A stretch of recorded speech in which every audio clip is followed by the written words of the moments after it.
was looking at the Fluffy Unicorn site the other day, and you got the usual suspects on there with the usual, don't know what you call it really, but one of them is saying, oh yes, no, well, no, you couldn't use solar to run a Mars colony, you couldn't use fission, you'd have to use an RTG, radioisotope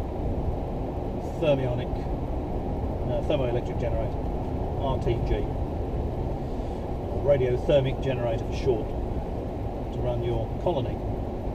And I thought, I wonder if you could. I don't think you can, because RTGs are very good at supplying small amounts of power over a fairly long period. They're not very good at supplying large loads. So I thought, well, let's just have a quick look at that. And I thought, well, radiothermic generators use plutonium-238. Plutonium-238 will give you 0.54 watts for 1 gram. Okay, so 540 watts for a kilogram of plutonium. Now, the radiothermic generator is very inefficient. It's only in the order of 3 to 7% efficiency, radiothermic generators.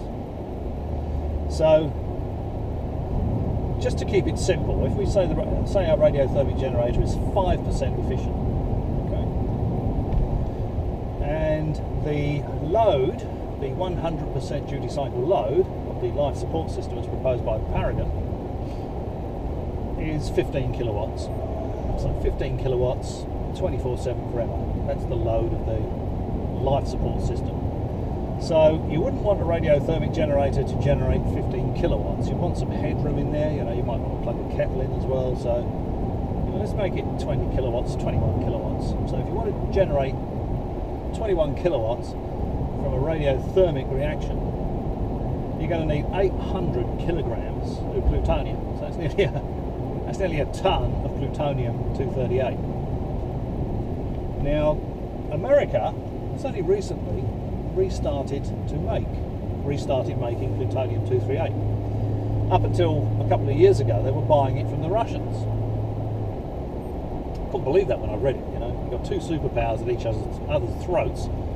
One superpower is buying plutonium-238 and rocket engines from the other one. America has been buying their rocket engines and plutonium-238 from the Russians. I just can't believe it. You know, I mean, that's like the Americans. Sorry, that's like the Russians selling the Americans Alaska. I couldn't believe that. You know, I mean, it's just nuts, isn't it? But anyway, so this has finally dawned on the Americans, and they need to start making their own plutonium-238 if they're going to be using RTGs. There are other materials you can use in them, but plutonium-238 is, I think that's the biggest energy density material for RTGs. So America is producing 1.5 kilograms because it's not easy to produce plutonium-238. You can't. It's not the same sort of plutonium that you're left with in nuclear power station reactors. So it's a very specialised process to actually produce it. And America has been producing 1.5 kilograms of plutonium-238 per year. So to make enough plutonium to make a radiothermic generator that would run the life support system proposed by Paragon would take 533 years. So that's probably not a terribly good idea. Mind you, this did come from the same fellow. I'm not going to mention any names. It's unlike me, I know, but I'm not going to mention any names today. And he said that he's met his girlfriend. They both met on Mars 1. Mars 1 has brought them together. I was reading this the other day. And they're in love. And terrific. Good luck to you. And they're going to Mars together regardless. It said regardless, they'll be staying together. And I thought, well, anyone home? They're both from the United States. Mars 1 have stated that the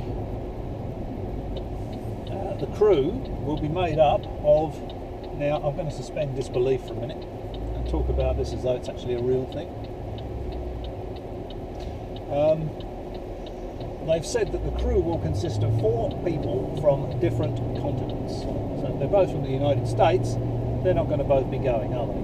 So if they're both staying together regardless, then they've both just taken themselves out of the running. Because Miles want to look at that and say, well, you know, if they're staying together regardless, there's no way both of them are going to be going. So we might as well put a line through both of those. So not terribly smart thinking that. That's probably why he suggested using an RTG to power the Habitat. Okay, well I think that's about all I've got to say. I might do another quick one because I've got about 10 or 15 minutes to run before I actually get home. I've got someone behind me that's a little impatient. I might just pop out and knock on the window and suggest that if they're going to get that close to the back of my car, they might want to put their rubber gloves on. All right, well I might do another one.